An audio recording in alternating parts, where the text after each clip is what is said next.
5 investigation. Homeless teenagers in Cleveland lost without hope, forced by adults to sell their bodies on the streets. We're talking about underage victims of human trafficking charged like criminals. And News 5's Megan Hickey spoke with a sex trafficking victim who's pushing for a change to Ohio's laws. Megan.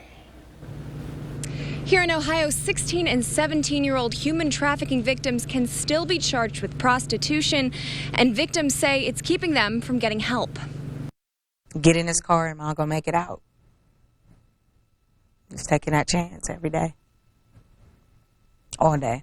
Family trouble left Barbara Freeman homeless at 16. I just left walking right into the hands of a pimp. She thought he was a friend until he started asking her for favors. You had to come back with that quota. A terrified teenager, she says she was raped for years. I never consented it, but then it got to a point to where I stopped fighting. Even though Freeman was just 16, she was afraid to get help.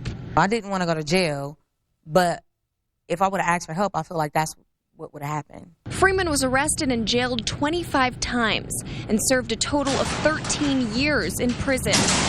And she was told over and over that she was the criminal, not the victim. It was prostitution, it was soliciting. And that's because in Ohio, 16 and 17-year-olds are treated differently. So I will have clients that are 16, 17 years of age that are still charged with prostitution.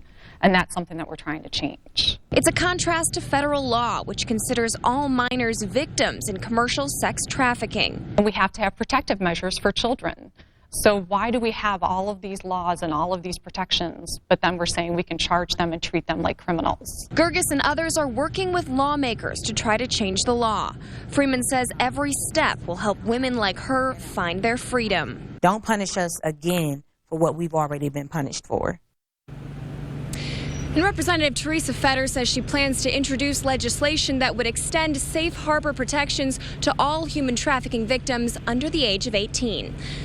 Live in Cleveland, Megan Hickey, News 5. It seems